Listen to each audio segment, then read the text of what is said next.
Hello, I'm James Wells, Education Content Manager at Crayola. Joining me today is author and illustrator of the Celebrate the Season series, Renée Kurilla. Please share your inspiration for creating this newest book, It's Winter, and its key messages. Every season, we're making memories that last a lifetime.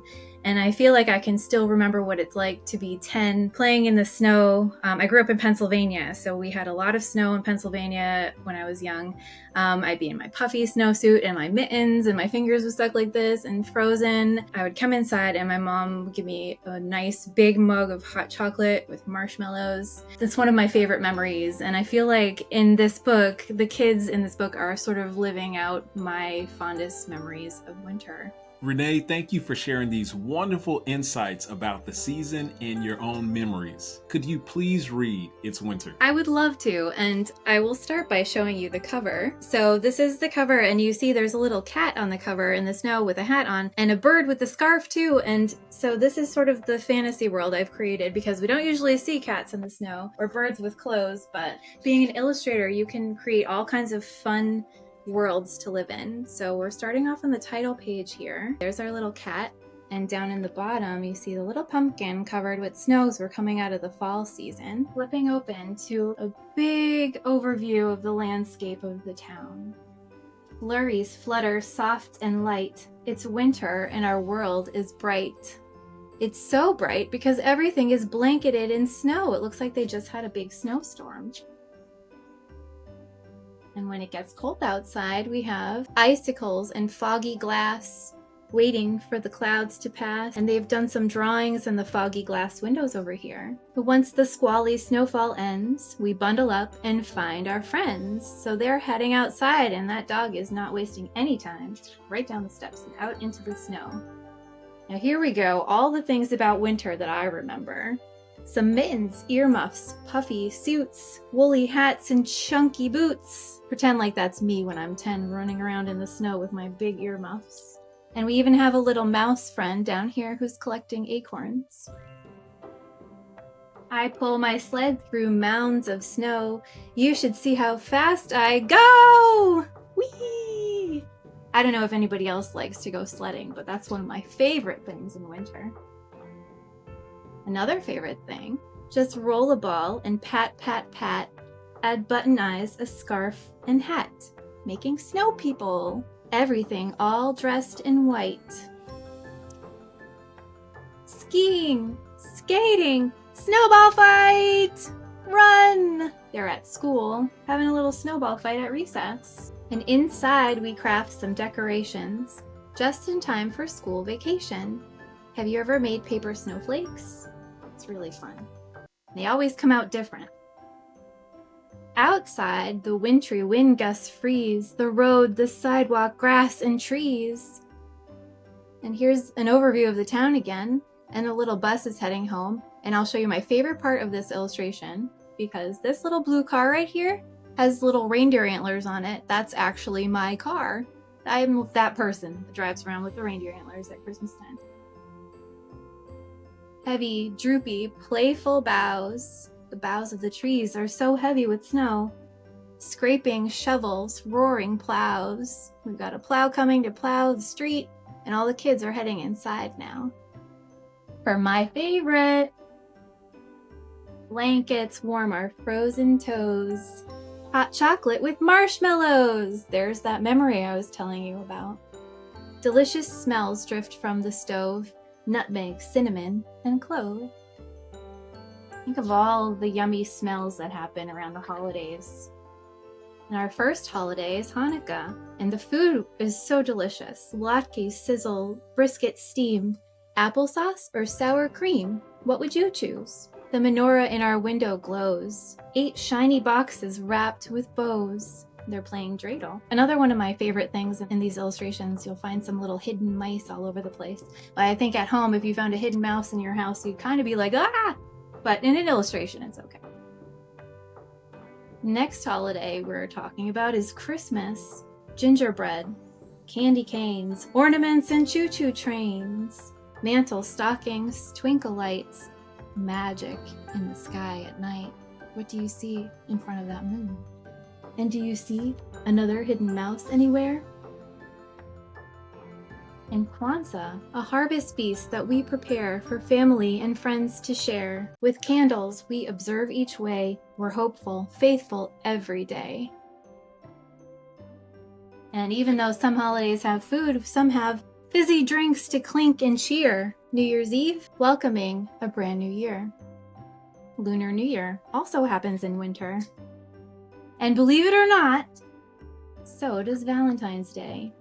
So many ways to show we care when love is in the frosty air. They're all getting their Valentines out of their Valentine's bags at school. And on this last page, we see everybody wrapping up a day at school.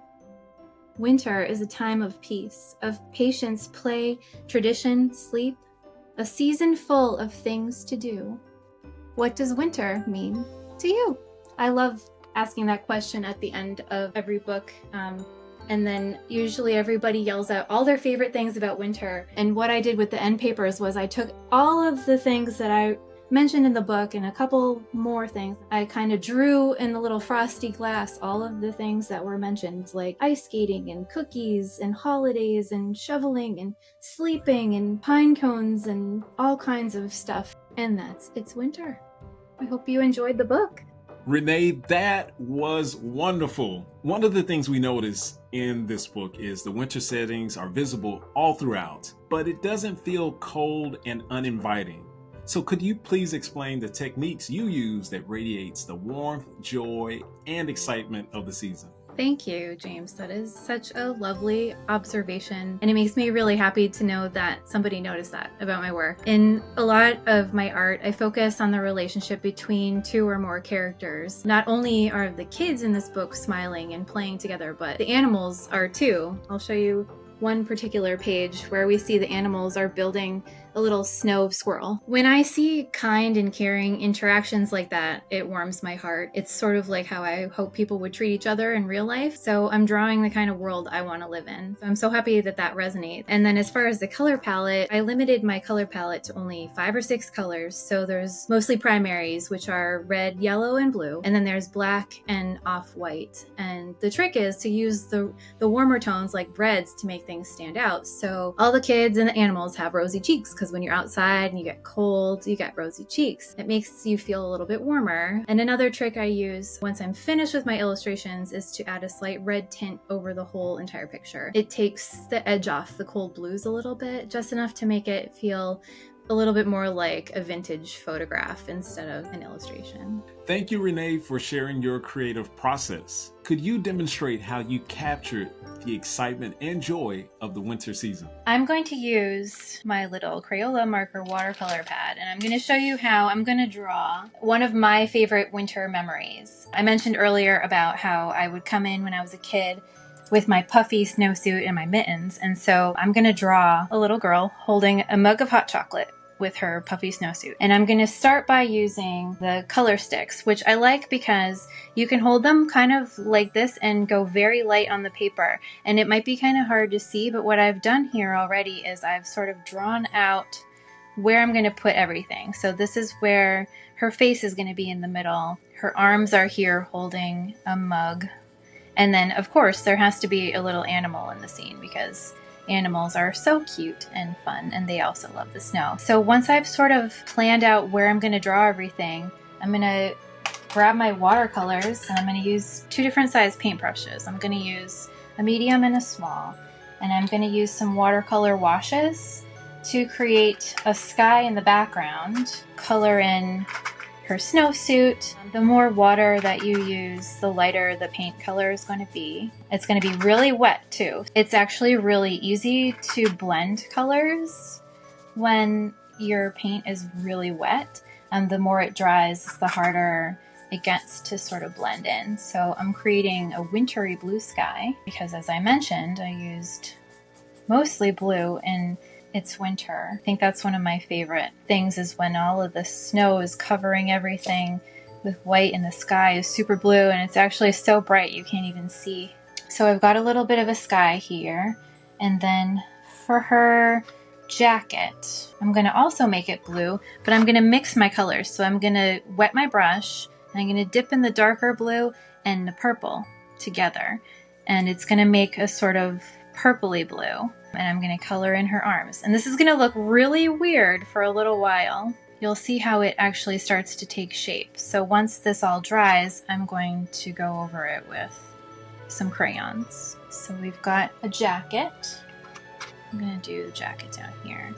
And what's a really fun experiment to do with watercolors is to just make a bunch of blob shapes, let them dry, and then you know how you sometimes look at the clouds? You see things like, that cloud looks like a turtle, or that cloud looks like a dinosaur. It's fun to sort of draw the things in the shapes that you make with your watercolors. So I'm trying right now to paint some mittens, but I'm doing it really loose.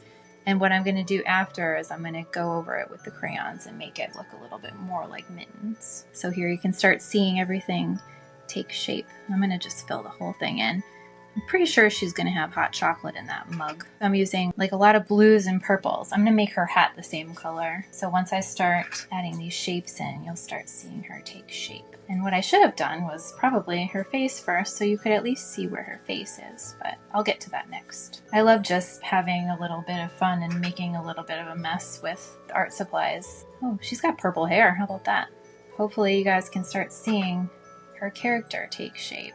So see, these colors are very similar, but they're just slightly different, and what that does is it unifies all the colors together, and it makes it look, believe it or not, a little bit more like a sophisticated color choice. I'm not gonna lie, I do love to use all the colors. Like, I have a lot of books that I use colors, but I do like to limit it to, it takes a lot of the decision making out of it. You don't have to think about, oh, what color am I going to make this? So I only have 4 colors to choose from, so I'm going to use those 4 colors. I'm coloring in the dog's tongue, and I've done the cheeks and the rosy nose now. I mentioned earlier how that's how I sort of get things to pop and look a little bit cozy, I guess. If you ever look at a dog's nose, it's kind of like a little heart. So I like to do dog noses with little hearts. I'm gonna give this dog a sweater because I can. That's the fun part, being an illustrator. Once I'm at this point, you can see my painting is really wet still, right? So before you start drawing on this, you're gonna wanna let it dry completely. Right now your paper feels very wet, but it's going to feel a little bit crinkly. I've done the thing where I'm going to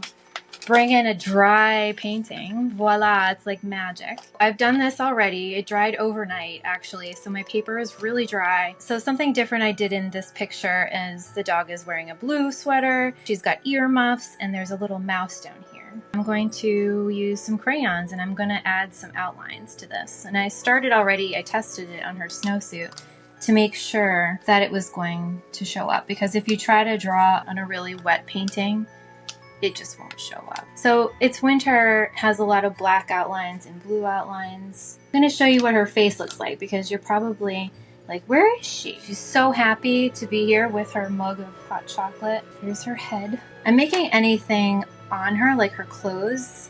I'm going to try to use a darker version in crayon so that it's still outlined, but it's not black. And then for her hair, I'm going to use black too, because in the book, this girl's hair is black.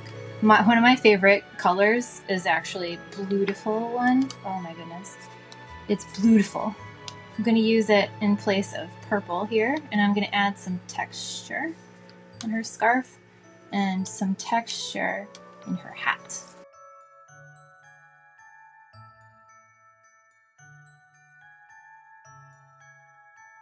I'm going to keep using Bluetiful, and I'm going to extend her scarf out. It's blowing in the winter breeze. And maybe we should get a face on that dog, huh? So I've already sort of sketched in his eyes. Many of you guys at home have any dogs? We have a 7-month-old corgi puppy. She's adorable and has so much energy and such big ears. I'm just waiting for my drawings to have corgi puppies in them someday. Soon they will. Oh, her earmuffs probably need, the thing that keeps them on. A big old headband over top. And then I even put a mouse in this one, because in the book there's lots of mice celebrating too. And I did my dog sweater with black, but I'm gonna do my mouse sweater with pink and mouse face. And my mouse is gonna be friendly. He's a friendly mouse. And you can only see one of his ears because he's behind her, so we'll just pretend like it's there. And for her gloves, her mittens, I'm gonna use Bluetiful again. Mittens are such a fun way to draw when, if you ever try to draw hands and you're kind of like, where do I put my lines? I have no idea what to do. Throw a pair of mittens on your character, and all you have to do is draw a little C shape, and you've got a hand. She's got hot chocolate, darken that a little bit, and hot chocolate is kind of steamy, right? What would be a good steamy color? I'm gonna use blue. There's some steam coming out of the hot chocolate. And if you wanted to add anything to that white background, crayons might not show up on top, but oil pastels are great for adding some white on dark colors. So I'm going to add some snowflakes in the background because it's snowing. And then I can also use blue just to sort of give a hint. And I'm just doing an outline. You'll see some of that. And it's winter too, because when you've got a blanket of white snow, you have to get creative about what color to make your snowflakes when most of the page is white. And there we have it. If you want to go crazy, so grab some white construction paper and you can use your scissors and you can add little marshmallows. Oh, that one's going upside down. I'm gonna use a glue stick to add those in. You can cut out a little piece of construction paper and add some marshmallows. My marshmallows are going crazy. But that would be kind of a fun little way to add in some white. You could even cut up some snowflakes and paste them in the background too. It could be kind of fun. There's my cozy, warm winter scene for you today, and I can't wait to see yours. Now that you've seen Renee's drawing, it's your time to create your own. Grab some color pencils, crayons, even markers. Think about what brings you joy and excitement during the winter season. Parents and teachers, you can be the first to know about the next Read Along, Draw Along program and other free learning events by signing up to receive the Crayola Learning monthly e-newsletter. Just check the learning box to have free learning ideas delivered right to your inbox. Renee, thank you so much for inspiring us today. Thanks to our friends at Little Brown Books for Young Readers for sharing this wonderful book. And a very special thanks to all of you for joining us today. Bye, everyone. Bye-bye.